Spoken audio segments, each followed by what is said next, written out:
you picked a good one to come to. I got a good one today. Yeah, I got a good one. This will probably be my favorite show of all time. My buddy is here, my friend. He's a mogul. He's a basketball legend. Magic Johnson is here. Now, Magic's not the only one that's here. Magic is here with his wife, Cookie, his son, EJ, and their daughter, Elisa. The very first television interview as an entire family. This is an exclusive right here. First time ever. And they're going to be out in a moment. So you're going to have a good time. You'll see the Johnson family. But first, let's ask Steve. Where's Mary? Yeah. Hi. Good morning, Hi. Steve. Uh-huh. So I recently moved in with a roommate. I had not met her before. I met her on a gypsy housing site, and we're just getting to know each other. Clean, healthy living is vital to my overall zen, and I regularly get rid of any thoughts, things, places, people that don't make me feel healthy and vibrant. One of the ways that I do this is I cleanse my space regularly. I have a bell that I ring, and I sing, and I burn sage to shake up the energy. I also really infuse my space with a lot of spirituality, giving gratitude for everything that I touch. And Steve, my question is, how do I get my new roommate involved with this cleansing with me without freaking her out?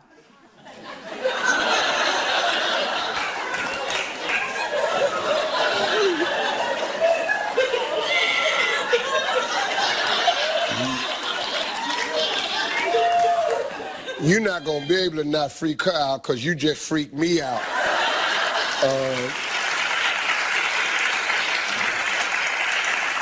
You really, really need to consider staying by yourself. Yeah. Do you want to pay my bills for my studio apartment, Steve? Would I pay your bills? Well, 20 years ago, yeah, but... No, what I'm saying to you is, you know, you have a lot of specialty things that you do. You know, like if I'm your roommate and I walk in the house and you ringing a bell and humming and you start a fire, you burning sage in the house and somebody in the corner humming and smoking weed. And ain't no telling what the hell else. I go in the refrigerator, ain't nothing in there because you done cleaned it all out. I'm gonna make a phone call and somebody gonna come get you with a truck and a straitjacket. Oh. Yeah, you're obviously a very. What is the gypsy housing site? Gypsy Housing, it's a Facebook page for artists. Oh, okay. Yeah. Yeah. Yeah. I don't need her to be arm in arm with me. I just would love for her to be involved with me with having a happy, healthy home. Yeah. Yeah. Yeah. Ain't nobody gonna do all that. Ain't nobody. Gonna be hard to get somebody else coming there burning sage and stuff like that. The sage, is that the same thing they put in sausage? That's a nice smell, because if we can get some Bob Evans on that grill, you can get a lot more people to stay with you.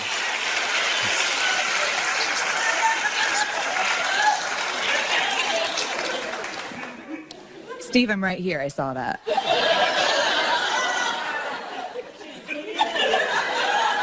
When I did like that, she saw that. Yep, you need to stay by yourself. That's it. That's it. You're a very nice lady, though. Thank you, Steve. You're a nice man. Thank you. Thanks for your guidance. Okay. Yep, she's pissed. Yep, okay. You know, when they sit down, they go, you're a nice man, too. Thanks for your guidance. That means you didn't help me at all. I'm sorry. All right. Well, hey, folks, you ready to get the show started? Well, hey, let's get to the main event, folks. Listen, folks, it's really hard to believe that it's been 25 years since Magic Johnson made an announcement that rocked the world. Take a look. Earvin Magic Johnson defined the game of basketball for more than a decade with 5 NBA championships, 6 MVP titles, and 12 All-Star appearances. Magic is widely considered one of the greatest of all time. His achievements, success, and popularity revitalized the sport for an entire generation and launched him into celebrity status that few athletes ever reached. And then, at the age of 32, on November 7th, 1991, Magic Johnson made a shocking announcement. I will have to retire from the Lakers. Magic Johnson, one of the greatest athletes to ever live, suddenly and without warning announced that he had been diagnosed with HIV. His new wife, Cookie, pregnant at the time, stood bravely by his side as Magic left a nation stunned. In the 25 years since the announcement, we have seen Magic Johnson not just surviving, but thriving as a leading advocate for HIV prevention and entrepreneur, philanthropist, broadcaster, and motivational speaker. But in her new book, Believing in Magic, Cookie lets us in on so much more in the private look at the emotional journey of the past 25 years. Finally discussing the range of feelings, the fears, and how they overcame the challenges and struggles as a family and as a couple. Hey folks, please welcome two good friends of mine, Cookie and Irvin Magic Johnson.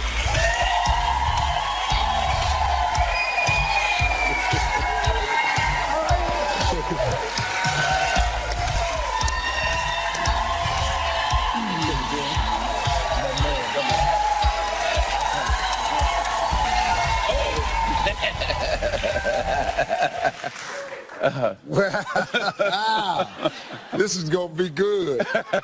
This is like your first family almost. Yeah, you got the Obamas, then you got the Johnsons. Hey man, we haven't seen each other since 4th of July. That's right. That was a lot of fun, man. It really was. That was a lot of fun. When you think about being in Portofino, having dinner, and seeing you and Marjorie out there, your beautiful wife, man, that was just incredible, man. It was a nice surprise because we didn't know you were going to be there. And then when we got there, our captain was like, hey, Steve's over there. You know, it's like, yeah, Steve's over there. And then they go. No, they said Mr. Harvey. No, that's what they said. Do you know Irvin Johnson? He's here in Portofino. Well, I ain't going to be able to miss him because I tell you right now, 6'9" black people walking around Portofino, it'll be just one.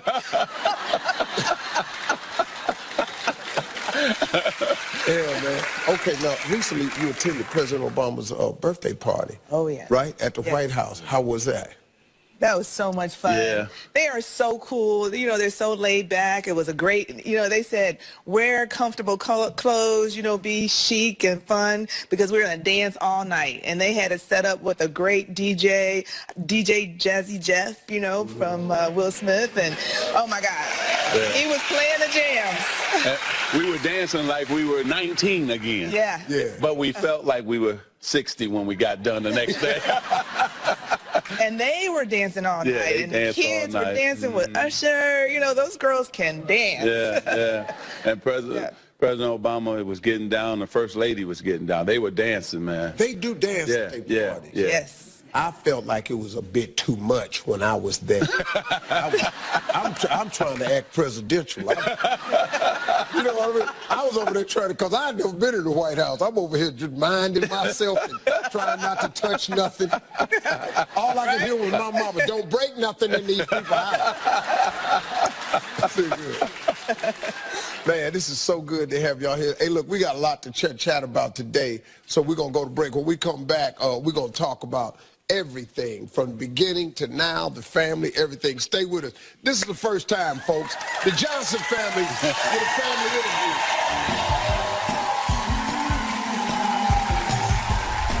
Stay tuned. Steve has a special hour with NBA legend Magic Johnson and family. What's going water on the commercial break and threw it on my shirt and tie? So that's not slobber. Damn, Steve getting old. His mouth just hang open and he just drool. Hey, folks, I'm back with one of my favorite couples, Cookie and Magic Johnson. This is really good. Now, Cookie, you have a new memoir, and it's called Believing in Magic. It comes out today, and this is just 2 months before the 25th anniversary of Magic's HIV announcement. Cookie, you share some really personal stories in this book. Why write it now? Well, you know, we've come a long way since then. It's been, you know, almost 25 years, and You know, when I launched my jeans, I used to go out and do personal appearances in the stores. And a lot of women would come up to me and say, you inspire me, you and your husband inspire me, you and your husband helped my husband and I with our relationship. And then a little bit later, we did the documentary and the announcement. And in the announcement, that was the first time I spoke and people heard my voice. And I got people writing in and, you know, saying it was so refreshing to hear your side of the story, to hear your voice in all of this and how you maneuvered through all the obstacles.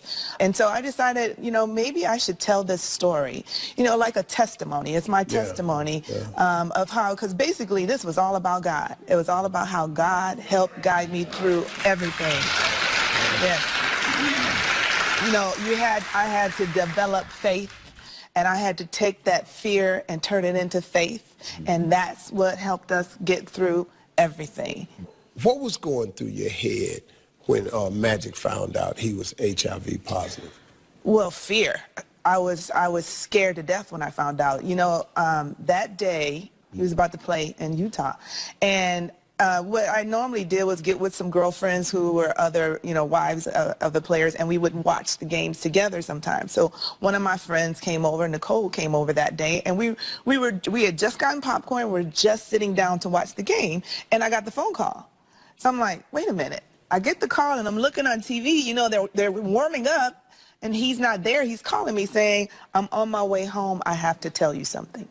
So, of course, fear went everywhere. I was scared to death. I'm like, this isn't normal for him. I know that it's not just, you know, maybe he got hurt. Maybe it's a really serious injury. I had no idea what it was. Now, Magic, this is 1991. Back then, right, this was like people thought it was a death sentence. You know, there was no real understanding of it. How do you fix this? How do you prepare to tell her? What's going through your mind that you got to tell this woman that you had HIV? Steve, was the hardest thing I've ever had to do in my life.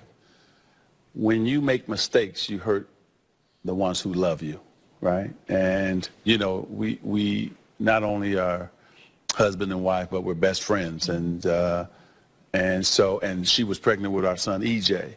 And so my whole time going home and thinking was, I hope they okay, you know, and I hope she stays with me, because I thought she would leave me, you know. And so when I got home and I began to tell her that I had HIV, I said, I would understand if you want to leave me. Yeah. So just at that moment, she hit me so hard upside my head. Cookie, you slapped her? I did, because I was like, are you crazy?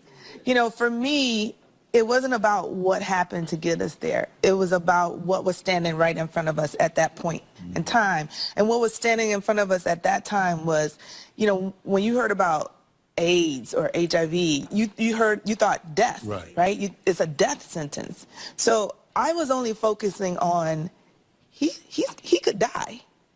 He might die, you know, and I didn't care about anything else at that time. It was just a matter of, do I decide to help him live, or do I decide to let him die? Just leave and let him die. And that was my decision, and that was my thought at that time. And I decided I loved him, and I wasn't going to let him die. But the thing that really, Steve, the thing that helped me to live, right, after she hit me, she said, let's pray, right? Because let's get down on our knees and pray to God.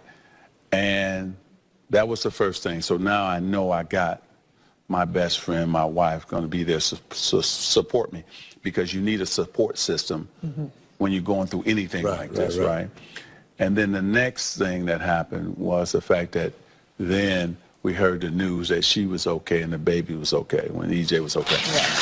So now I can deal with it, right? When I knew she was okay, the baby was okay, me as a man, I could now do what I have to do to live for a long time. And so that's what I asked the doctor. I said, look, what I have to do to be here for a long time? He said, take your meds, continue to work out, and continue to have a smile on your face and have a positive attitude about your new status. I said, okay, I got it then. But the thing that really helped us too, besides those three things, Cookie got me back in church. And so that was the thing that got me going in the right direction too. Hey, look, this conversation will continue right after the break. We'll be right back. After the break, a special moment between two great friends. Just so thankful. You and I go back 25 years, and it's just a blessing, man.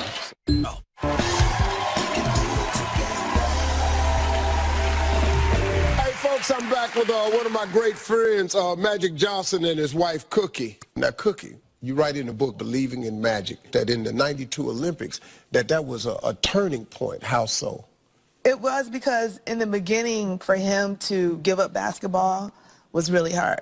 You know, it was one thing to deal with the disease and, you know, take the meds and do everything, but his whole world crashed because of that. You know, what he had done his entire life, play basketball, was no more, and he didn't know what to do with himself. So he was just kind of sitting on the couch, you know, becoming a little depressed, not knowing what to do. And then the commissioner called, and it was the most amazing thing. Thank God for him, David Stern, because he called and he told Irvin, you know, he said, we did the research, you know, we know about the disease now. We know that you can't catch it if somebody touches you or, you know, something like that. And so we think that it would be a good idea if you play in the All-Star game. It's okay to play in the All-Star game. So it's two things. The All-Star game changed people's mindset, and then the Olympics actually helped me as well as the world understand that, hey, I can still play basketball and nothing's going to happen to you if you play against me. Right.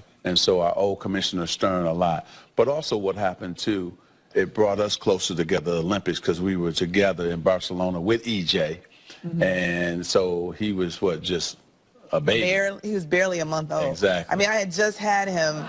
Yeah, I had just had him, and 2 weeks later he had to go to training camp for the Olympics. But he was there, and he was, you know, we were there cheering him on. And it meant more than anything because it was like he was alive and he was, you know, thriving. And I needed that. Because you needed to know that you were okay. And so I needed the All-Star game to show the players. You was nice, too. You know? you and Isaiah was at it nice. Yeah, so I ended up winning the MVP that game. And so with us winning the gold medal, getting back with the boys, getting back with Michael Jordan, Larry Bird, I always wanted to play with them, and having a chance to win the gold medal with those two was amazing. So now I could come back and live. I said, okay, God said, hey, you're going to be all right. I got you, but I want you to do some things for me too. So, and I think that's what I've been doing his will, doing what he wants me to do. And that's why Cookie, this book was important, because God wanted to use Cookie to show other women, show other mothers, show other wives, you know. Because, man, your strength was like beyond anything I've seen measured. I mean, women are called upon all the time to do some amazing things for the sake of family, children, for their man, stand by your man. But yours was very public. And a lot of people didn't agree with you standing there. But man, oh man, how wrong were they? That's right. You know. Let me tell you something I did. I talked about how I saw your success in my book. Act Like a Success, Think Like I wrote about you in the book. And this is what I wrote. Magic is one of the greatest basketball players the world has ever seen. But I don't believe that his gift is playing basketball. I believe his gift is connecting with people in a way that few can. Basketball is a talent. What Magic has done off the court is his gift. Thank you. Thank you, man. That's what I wrote about my friend in a book. Steve, thank you, man. I'm sitting here like, I'm just so thankful, you know. That's God, that's good. Yeah, and you and I go back 25 years, and it's just a blessing, man. So say those words. Thank you. Part of God's purpose, I think. Thank you. Yeah. See, you know, you gotta, you know, when my manager Juan died and I was hurting, this dude came and got me, put me in an office on Wilshire Boulevard, right next to his office. That's right. I moved furniture in and everything. I had never had no money for no office on Wilshire. He came and got me. When the Miss Universe thing happened, he came and got me again. I was on the radio, and I was trying to handle it. I was acting like it was okay. But I was so tired of being attacked, you know. One morning, Magic called me on the radio. He said, brother, I just felt like my brother needed a hug. He said, man, I know what it's like to make a mistake in front of the world. Yep. He said, I did it 25 years ago. That's right. To make a mistake in front of the world, I had 4 billion impressions in 48 hours. And all of them, they was eating me alive. Yep. This dude called me and said, look, man, get your head up. God gonna take this thing and flip it for you. But you gotta hold your head up because the blessing is coming. Right. He was throwing me an assist. Just like he came and got me in '99 when my boy died. This was my best friend that died. It wasn't a week later he called me. After the funeral and everything, he said, come here, brother, let me pick you up. And we've had that relationship for all these years, man. And, you know, just watching you all as a family has been inspiring, even for me and Marjorie. You know, Marjorie and I, you know, entering our 10th year. Wow. And, you know, we ain't letting nothing get in the way of this here. Right. That's right. That's right. Hey, after the break, we got more with Magic Johnson and his wife, Cookie. Coming up next, Magic talks about his #1 fan.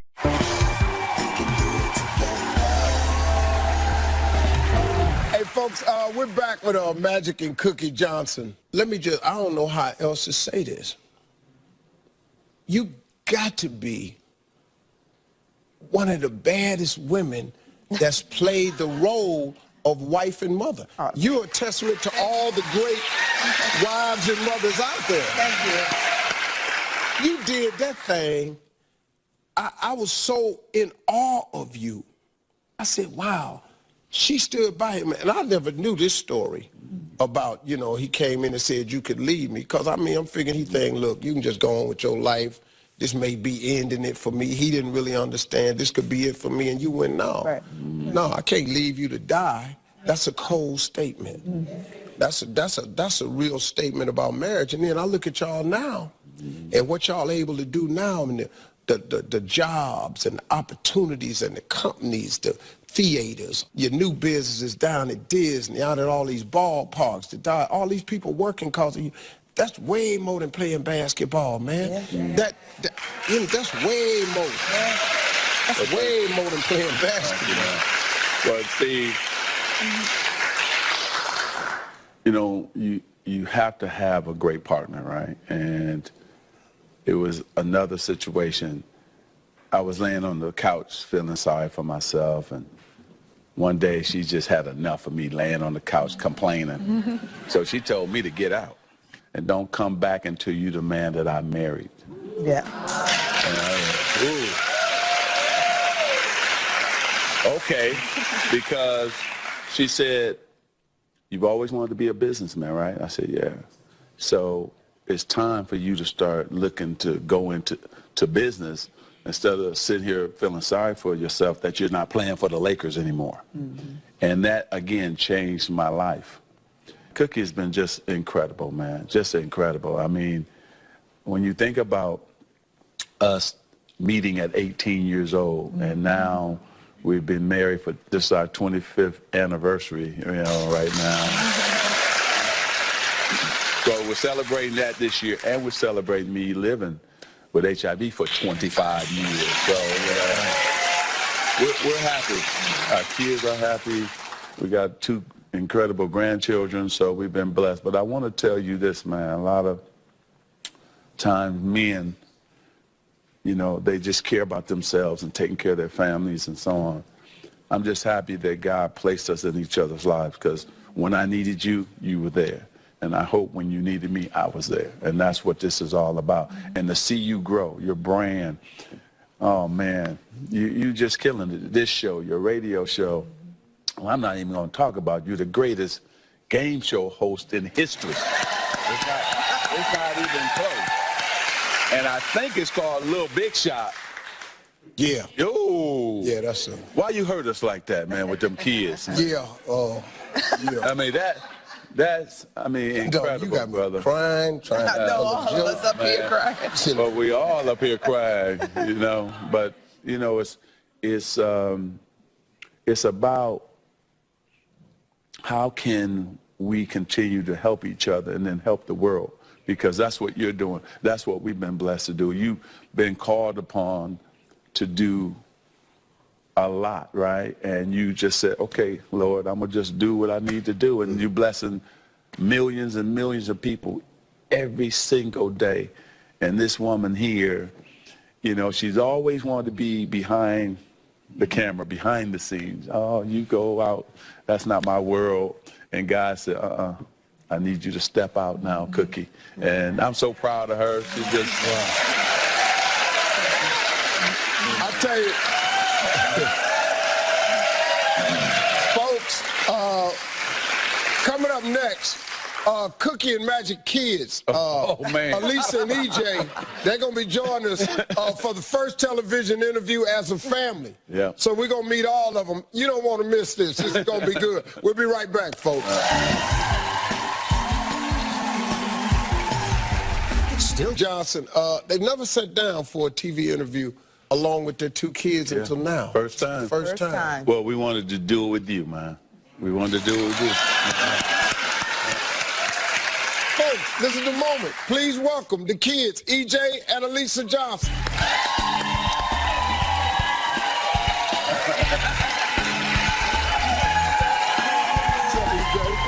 How you feeling?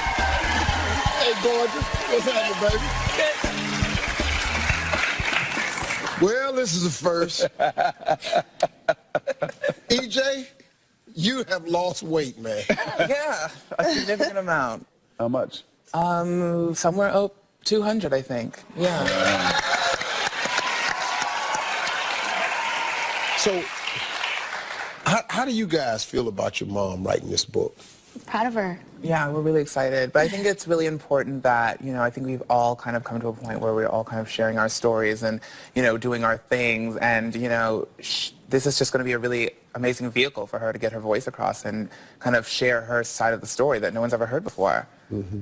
I think we're just really proud of her.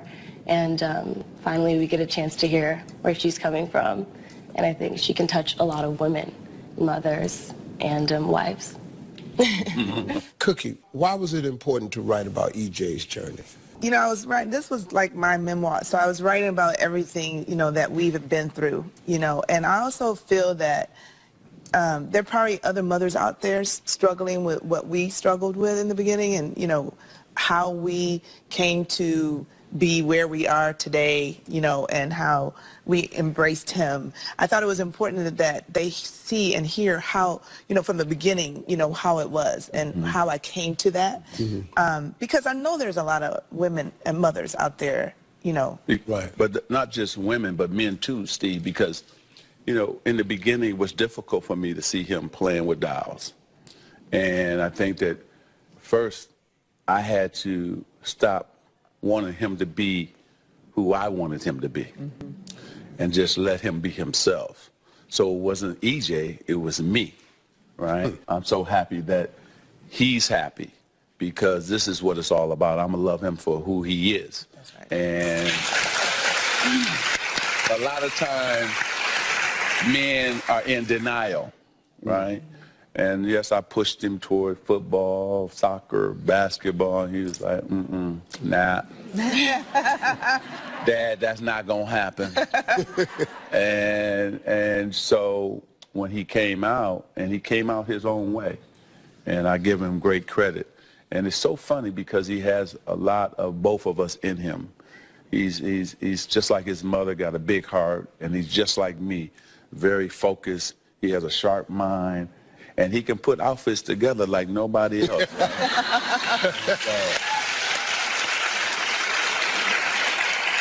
EJ, let me ask you this. Was it hard to come out to your parents?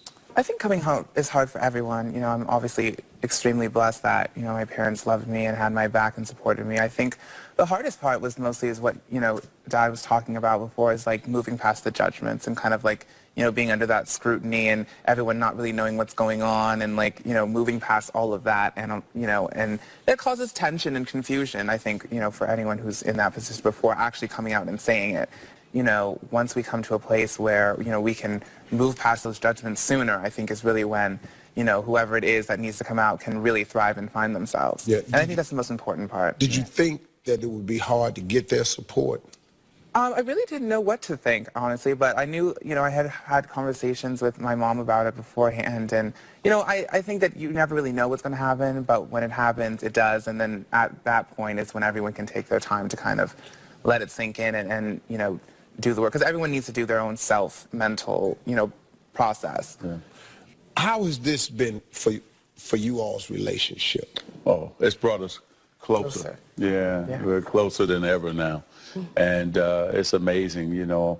I cheer for him, and I hope that everything's okay. And so it's brought us closer together. And we're going to always stay close, no matter what people say. I don't care what people say. I told my family, we're going to stay together. They don't pay our bills. They don't, you know. They don't know. Yeah. See, here come the man, bro. You know. Yeah. And this is my little baby right here. She can't do nothing. And what's funny, Steve. Imagine, she's spoiled. Yeah, oh yeah. And then athletes and entertainers are calling me about my baby now. I'm like, hold up, man. Oh, no, that's my baby. No, you can't date her. No. You know, I'm all in her business, and she get mad at me. She want to be on her own so bad. How old are you now? 21. Hey, you already know. Steve knows. You have a 19-year-old, right? Man, I got a 19-year-old that's in love. Yeah. In love. Can't tell her nothing. I tried to get rid of his ass.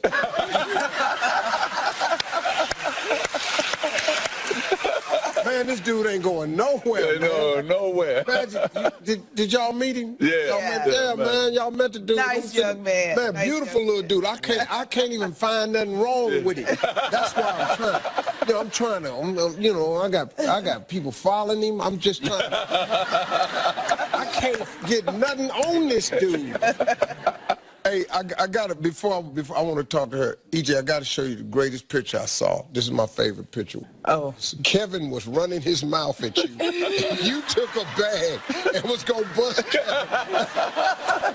And Kevin, in usual, trying to run, ran his mouth too damn much. He came up with that idea, actually. On the spot. Yeah, he was just like, you should just go ahead and hit me in the face with this bag. And I was like, okay. You don't have to tell me twice. EJ, what'd you say? You want to get busted in the face? I was like, that's fine. Like, I'll do you that solid. I'll come across your face. Hey, we got more with the Johnson family right after the break. Don't go away. And it's not hard to install? You just snap and go. And we'll walk you through it.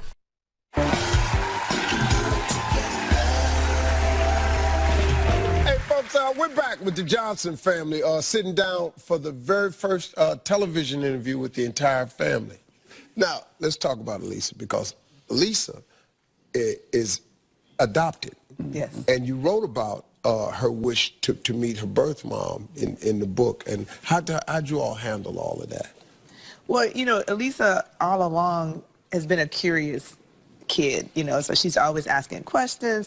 And when you get to the point, as mothers, you understand, like, when other friends, other friends. That's who I remember. When other friends' moms start getting pregnant and having kids, and, you know, they had a conversation, oh, you came out of my tummy, you know. So she came back to me and said, what was it like when I was in your tummy? So then I had to tell her, you know, she was, you know, you didn't come in my tummy, you were in someone else's tummy, but we picked you, we chose you, you were beautiful, and you were our little girl. But anyway, so she always had those questions as she got older. And then finally she wanted to know, you know, what her birth mother looked like, what her birth parents looked like. And that was probably around 13, right? Yeah. 12. Yeah. 12 or 13. Yeah. And I mean, she really wanted to know. So I actually happened to have a picture. So I wrapped it up and like a birthday present, gave it to her. She opened it up and she just started crying because she could see finally who she looked like. Mm-hmm. After that, the curiosity didn't stop. I thought it would. She thought it was going to end. But it didn't end. The spark. So go ahead and tell her. I just wanted to meet her after that. After seeing the photo, I was like, I want to see her. And my mom told me that I had to wait till I was 18. And so I waited. And then when I got 18, I was gonna talk to mommy, and I was like, should I ask her if I could go meet her now? And we both were looking at each other all the time, like if we were gonna talk about it or not. But I finally spoke to her about it, and she let me go and meet her. So how did you meet her?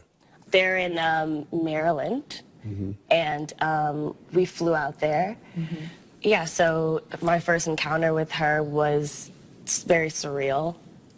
Just seeing her, looking at the woman who gave birth to me was just unreal to me.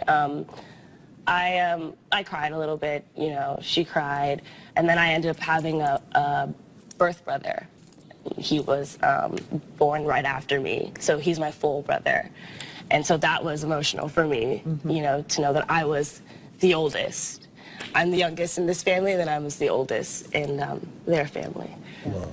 Okay, so EJ and Lisa, you all have a reality show together, your own reality show, EJ NYC. Yeah. Okay, tell us about it. Well, it was mostly just about us living in New York together, kind of just navigating our paths, kind of finding our own way. It was a really cool experience. I think that we had a lot to share.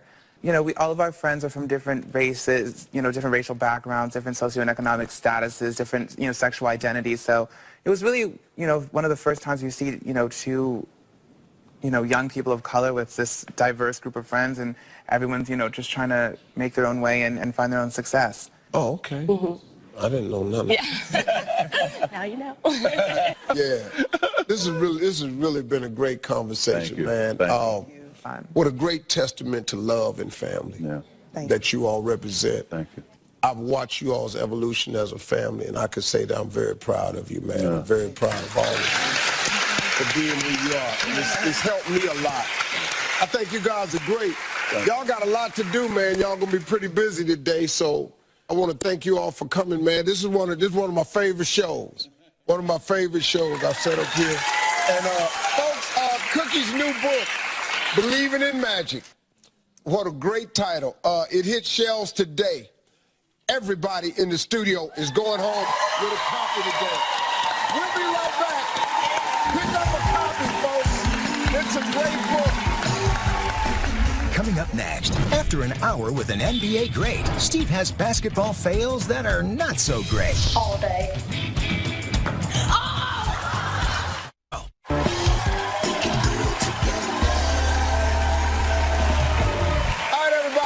We're back with time for just one more thing.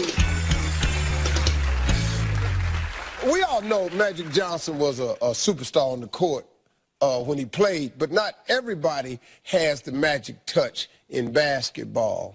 Here's some epic fails at shooting hoops. Let's take a look.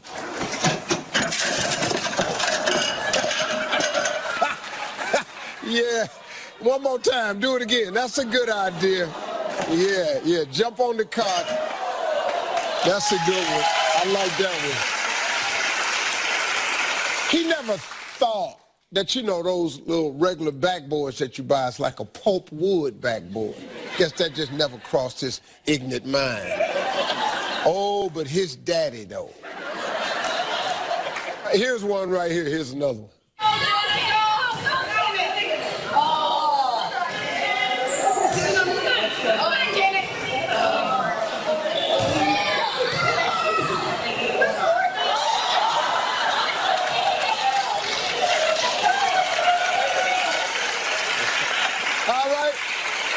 Lastly, here's this one. All day.